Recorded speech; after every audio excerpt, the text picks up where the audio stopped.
Assalamualaikum warahmatullahi wabarakatuh. Assalamualaikum. Alhamdulillahi rabbil alamin. Wassalatu wassalamu ala asyrafil mursalin sayyidina Muhammad bin Abdillah rasulil amin wa ala alihi wa sahbihi ajma'in. Subhanaka la ilma lana illa ma 'allamtana innaka antal alimul hakim. Rabbi shrah li sadri wa yassir li amri wahlul 'uqdatam min lisani yafqahu qawli. Rabbi yassir li wa as'aluka min khairin wa ba'd. Saya muliakan saudara pengurusi majlis dan seluruh yang hadir dalam majlis kita pada tengah hari ini. Kita bersyukur kepada Allah Subhanahu wa taala dan kerana limpah dan kurnia daripada Allah dapat kita bersama pada tengah hari ini untuk sama-sama kita berkongsi dan berbicara berkenaan dengan beberapa tajuk yang akan saya bawakan pada petang insya-Allah. Hadirin dan rahmati Allah Ta'ala sekalian, saya ni dah kali yang keempat, kalau tak silap ya, keempat atau kali yang kelima datang ke sini dan alhamdulillah, moga-moga pertemuan ini bukan pertemuan yang terakhir dan bukanlah sebagai penutup kepada kebaikan sama kita insya-Allah. Hadirin dan rahmati Allah Subhanahu wa taala sekalian, insya-Allah pada tengah hari ini kita akan bincang sedikit berkenaan dengan peristiwa yang berlaku pada Rasulullah sallallahu alaihi wasallam, yang kita sedia maklum berkenaan dengan hijrah Nabi Muhammad sallallahu alaihi wasallam, tapi saya tidak mahu bicara berkenaan dengan permulaan hijrah dan sebagainya. Saya akan petik beberapa kisah yang penting dalam hijrah yang berlaku kepada Rasulullah sallallahu alaihi wasallam. Moga-moga kita boleh mengambil manfaat daripada kisah tersebut dan untuk kehidupan kita seharian. Hadirin yang dirahmati Allah Subhanahu wa taala sekalian, kalau kita tengok antara dua hijrah yang berlaku pada zaman nabi-nabi yang terdahulu, ada dua hijrah yang berbeza. Yang mana dengan dua hijrah ini menyebabkan satu kelompok di kalangan umat makhluk Allah Ta'ala di muka bumi ini jatuh dan mereka tidak akan bangun lagi sampai bila-bila, walaupun hakikatnya nampak bangun. Yang kedua, satu hijrah yang mana dalam kesusahan dan kepayahan dan akhirnya Allah Ta'ala memberikan kemuliaan pada kelompok tersebut. Kelompok pertama yang saya maksudkan adalah hijrah golongan Yahudi la'natullah alaihim ajma'in, yang mana mereka ini keluar bersama dengan Nabi Allah Musa alaihi salam untuk berhijrah ke bumi Kanaan, untuk dibuka kota Palestin. Pada permulaan kali pertama dibenarkan hijrah oleh Nabi Allah Musa alaihi salam selepas dihalau oleh Firaun dan mereka lari daripada bumi Mesir. Hadirin yang dirahmati Allah, hijrah yang berlaku disebut dalam Al-Quranul Karim, perjalanan yang dilakukan oleh golongan Yahudi la'natullah alaihim ajma'in ini sangat berbeza dengan apa yang berlaku kepada para sahabat Nabi ridwanullah alaihim ajma'in. Tak mana bezanya? Yang pertama kita tengok golongan Yahudi pada mula-mula berjalan keluar dengan Rasul, yakni Nabi Allah Musa alaihi salam, dah minta macam-macam.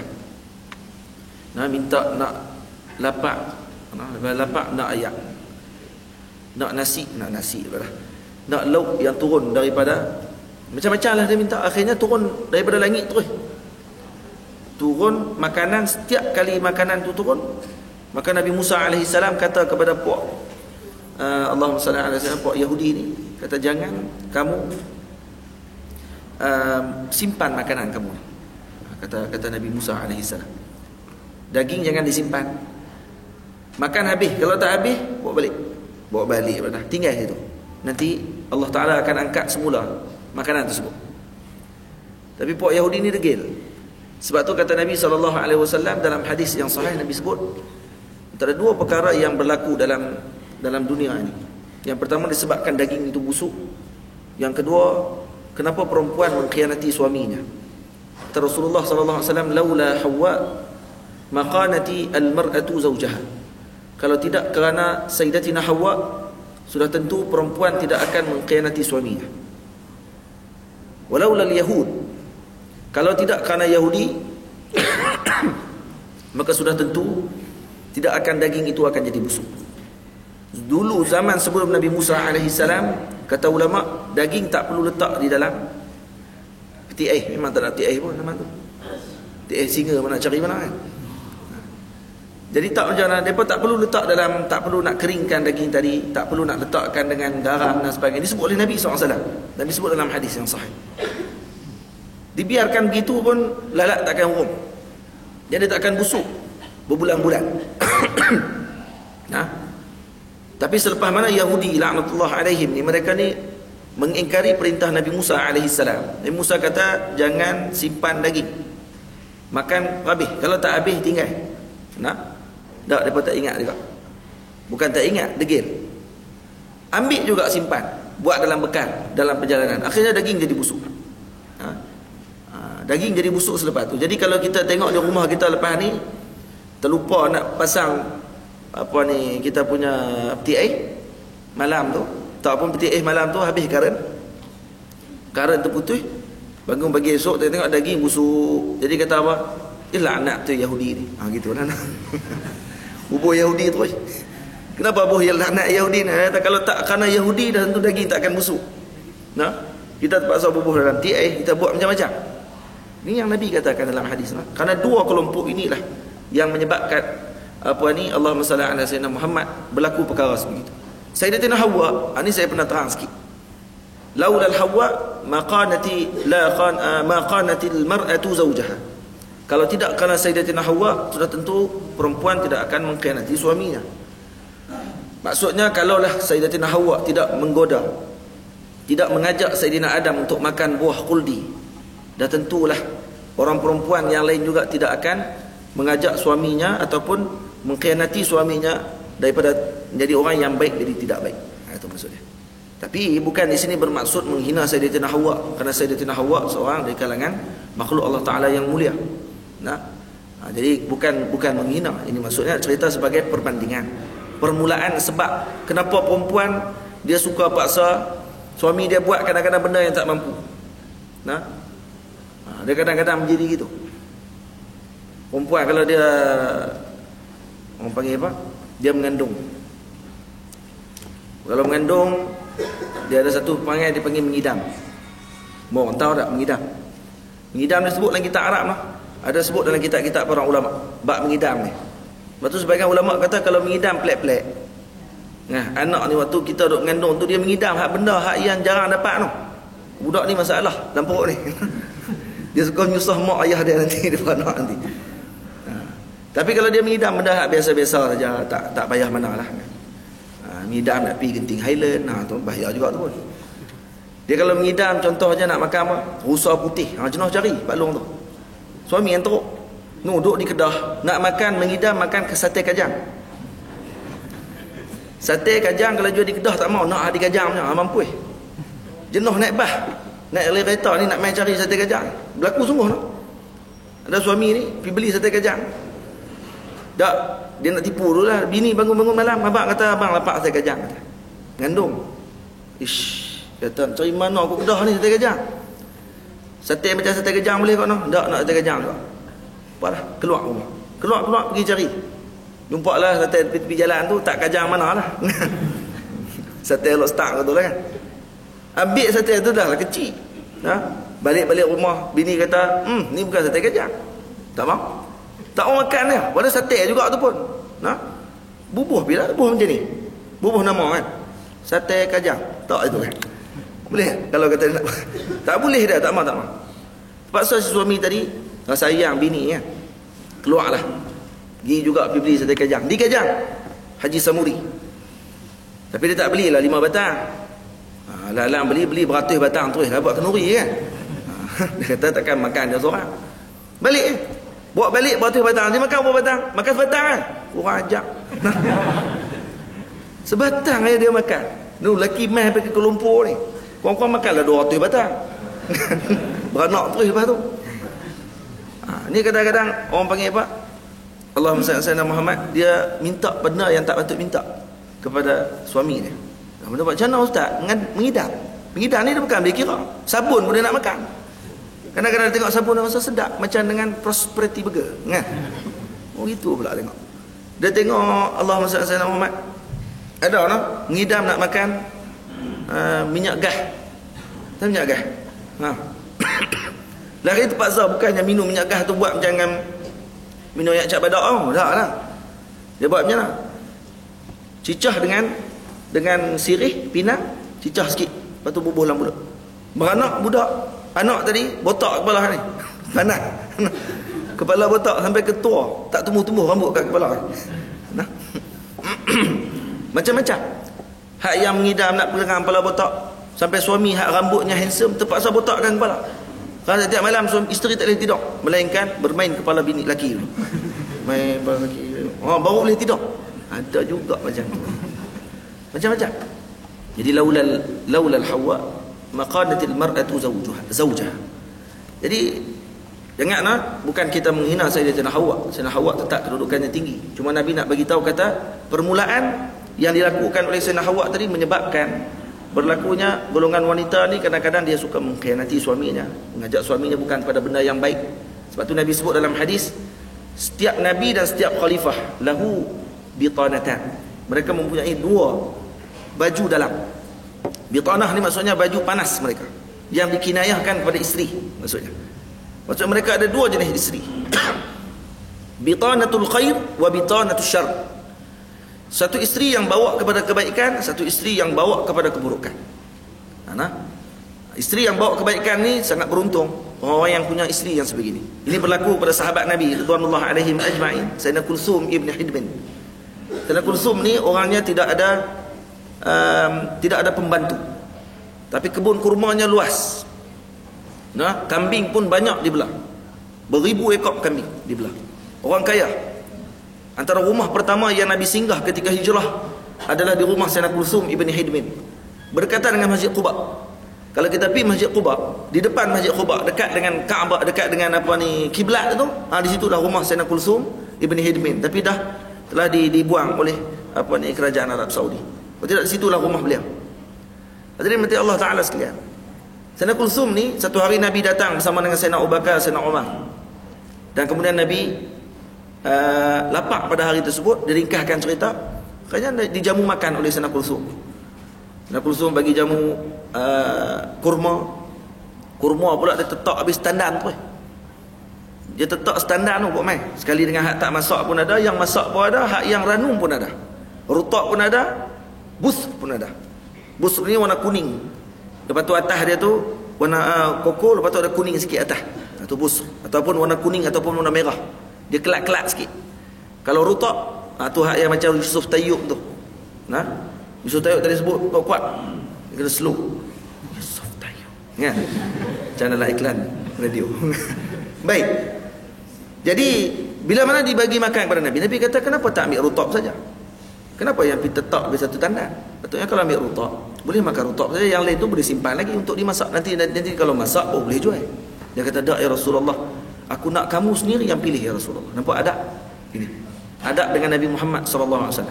Serah kepada Nabi untuk Nabi pilih. Maka Nabi SAW ambil rutak dan makan ketika tersebut. Kemudian Nabi, dia kata, ya Rasulullah, silakan makan. Saya nak sembelih kambing untuk saya jamu 3 tetamu yang hebat ini. Sayyidina Rasul SAW, Sayyidina Abu Bakar Siddiq, Sayyidina Umar radhiyallahu ta'ala anhum ajma'in. Kemudian, bila dia nak masak kambing tu, dia nak sembelih kambing, Nabi pesankan dia, wahai Kulsum, ingat, jangan sembelih kambing yang mengandung, jangan sembelih kambing yang ada anak, jangan sembelih kambing yang masih menyusu. Itu Nabi pesan saya sebab takut lagi dia sembelih habis muak. So Nabi pilih nak yang mana. Kacau. Maka Nabi pesan saya ada hanya, maka dia pun ya Rasulullah.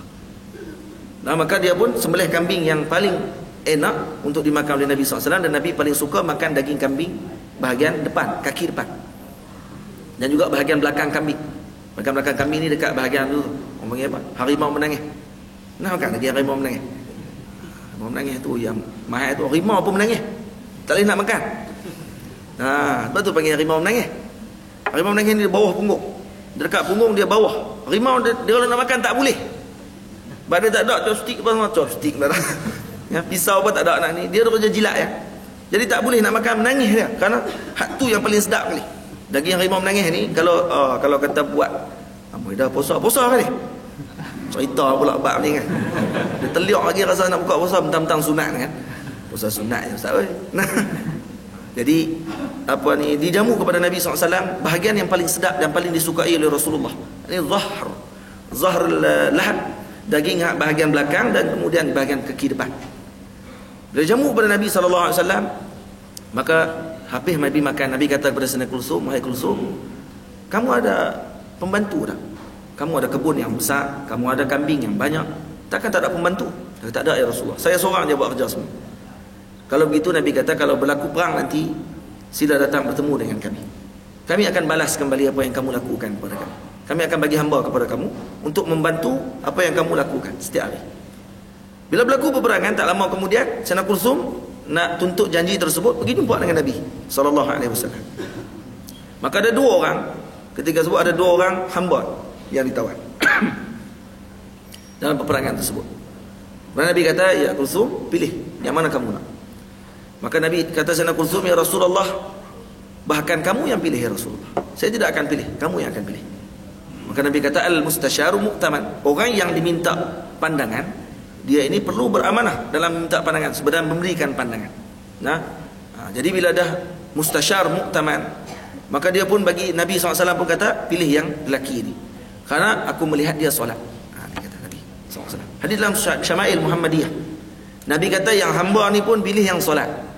Apatah lagi kalau nak pilih pemimpin negara, hak besar-besar, lagi kena pilih yang solat, lagi kena pilih yang elok, yang baik agamanya. Jadi kalau yang tu pun dah pilih kerana yang solat, tu hamba yang nak membantu dalam kerja rumah saja pun, dalam kerja buat saja. Ini kan pula kalau nak jadi orang yang besar, nak memimpin sebuah negara yang besar, maka sudah tentu kena pilih yang melakukan, yang melaksanakan ajaran agama Allah Ta'ala. Maka bila dipilih oleh Nabi lelaki tersebut, dan Nabi pesan kepada dia, "Aku pesan kepada kamu hai Kulsum, untuk kamu lakukan kebaikan pada lelaki ini." Baik, dia kata, "Ya Rasulullah." Maka dia balik ke rumah. Sampai di rumah, dia beritahu kepada isteri dia, "Wahai isteriku, ini hamba yang Rasulullah telah hadiahkan kepada kita. Dan Rasulullah pesan kepada kita untuk buat baik kepada dia." Maka kata si isteri, "Wahai suamiku, kamu tak buat baik lagi sebenarnya dengan si hamba tersebut."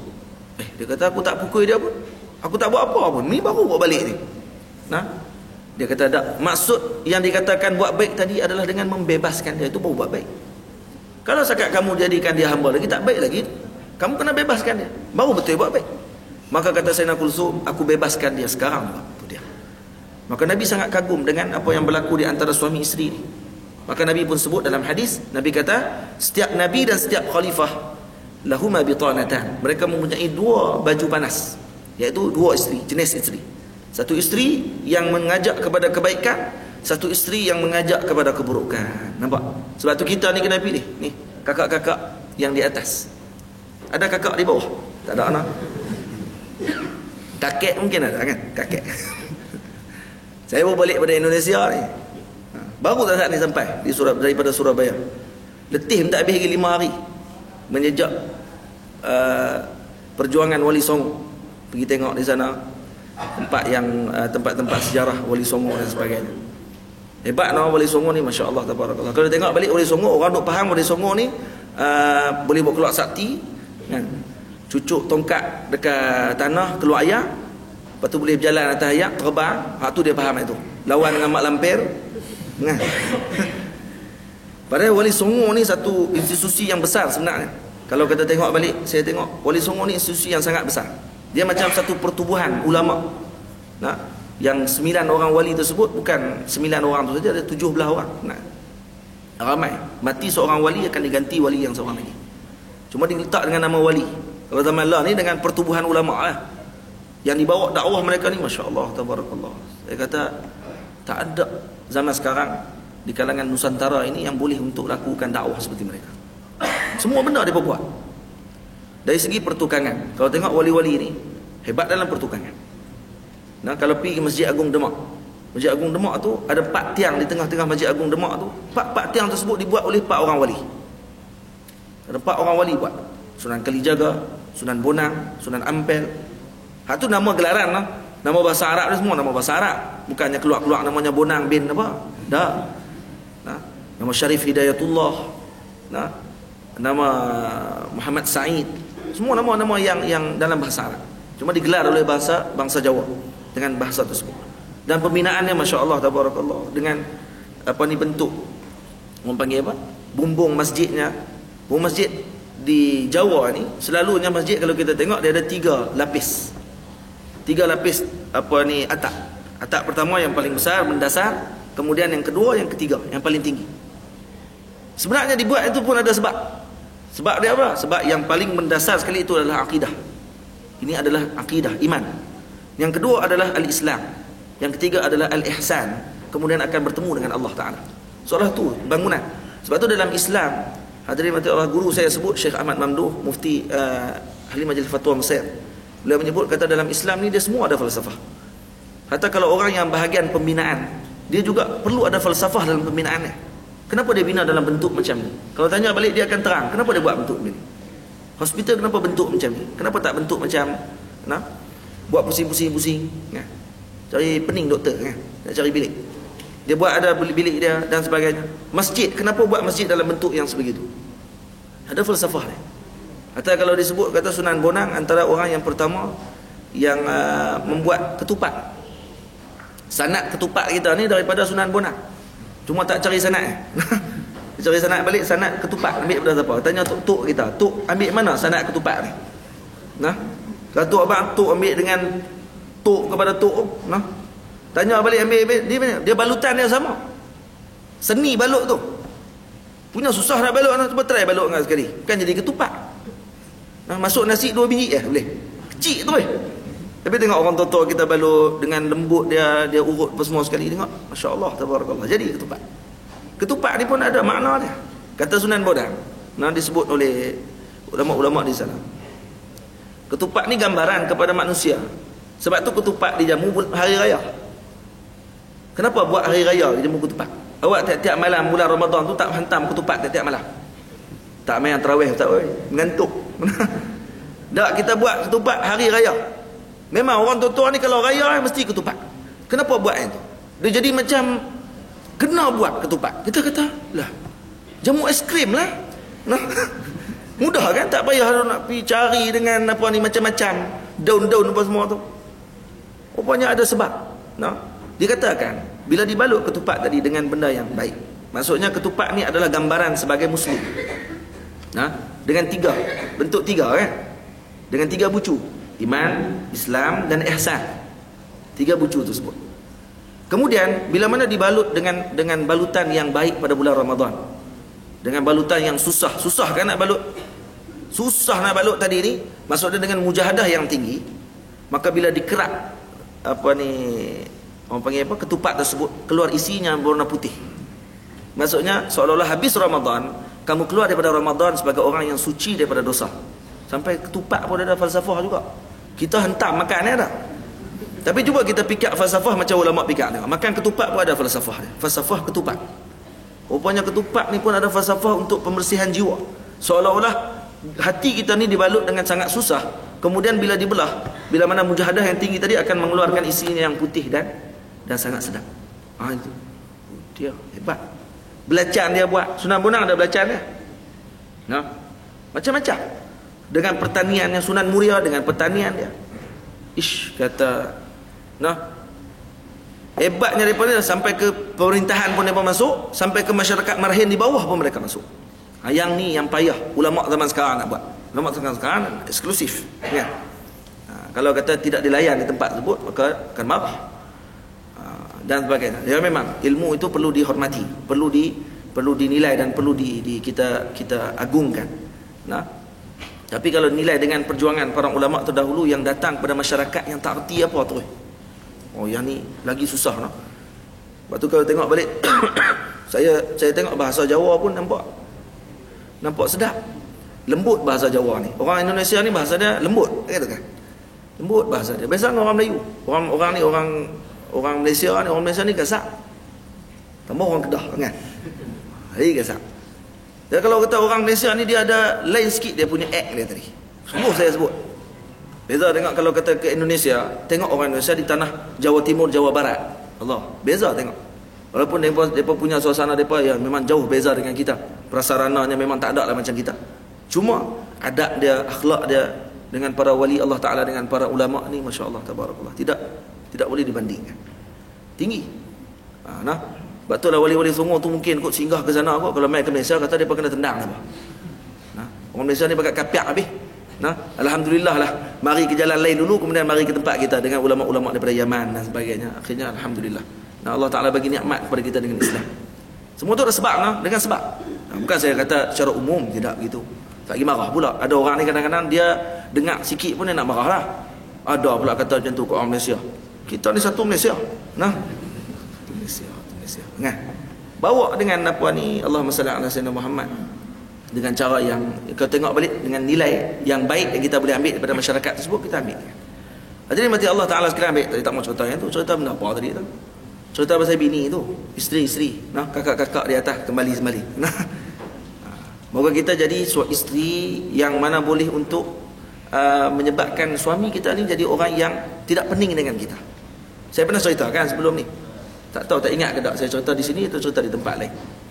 Berkenaan dengan apa yang berlaku kepada seorang wali Allah Ta'ala, yang mana dia pergi ke dalam hutan untuk bertemu dengan suami dia, bertemu dengan dia punya sahabat dia. Sahabat dia duduk dalam hutan.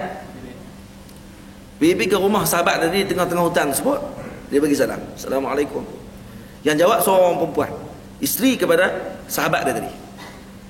Maka tanya, ada di mana apa ni, Allahumma salli ala sayyidina Muhammad, suami kamu ke mana? Dia kata, suami saya keluar pergi cari apa ni, cari kayu api. Oh, kamu ni kawan dia kah? Ya, saya kawan dia. Saya datang nak jumpa dengan dia. Dia kata, kamu tolong nasihat sikit lah kawan kamu ni. Dia ni orang yang malah cari kerja yang bagi elok sikit. Oi, komplain terus. Baru kenal cerita dah pasal suami dia. Dekat kawan yang baru mai. Bukan sembang dalam rumah, di luar rumah. Kawan ni duduk dalam rumah lah. Dia cerita daripada kawan ni duduk di luar rumah lah, duduk dengar suara. Sebab kata kena nasihat sikit kawan kamu ni macam ni. Oh gitu. Macam ni kan lah. Cerita terus apa yang perangai suami dia dan sebagainya. Tak lama kemudian, tengok si suami balik dengan bawa kayu api. Tapi yang mengejutkan, yang bawa kayu api daripada singa. Bukan dia bawa, singa yang bawa. Kalau bawa kuda boleh tahan lagi no. Ni singa terus. Singa bawa kayu api. Bayangkan no. Kalau saya nak main mengajak di sini, saya tak naik kereta di bawah tu. Kereta apa pun lah. Saya naik singa. Polis di bawah buat apa tu? Main parking singa. Saya parking sini boleh tak? Kata. Nak ikat singa kat sini, kata, nak naik ceramah atas.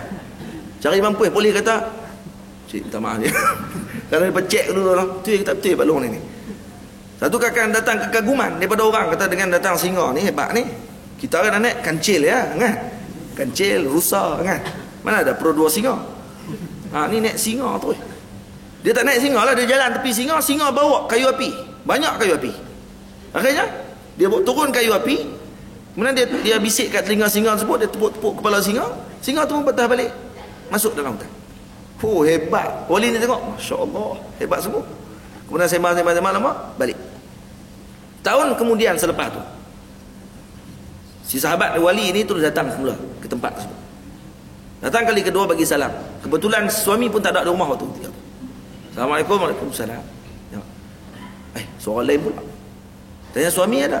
Suami kamu? Suami saya keluar, dia kata, cari apa ni? Pergi cari kayu api. Ni siapa dia tanya? Ni saya sahabat dia. Nak pergi jumpa dengan dia. Oh, masya-Allah. Alhamdulillah lah, dia kata, saya ni seronok duduk di sini, kata, dengan suami saya. Puji pula. Hak dulu kutuk. Tapi bukan hak ni lah. Hak ni orang lain dah. Isteri kedua. Yang ni puji daripada sampai ke habis, puji suami dia. Tak ada langsung kutuk. Masya-Allah. Tak lama kemudian tengok si suami balik. Tapi tak ada singa lah. Bawa kayu api sendiri. Bawa kayu api sendiri. Dia akan heran lagi. Kalau hak dulu yang teruk bawa singa, kalau kata hak elok ni kok bawa tirek kan? Sakal lagi lah. Ni tak bawa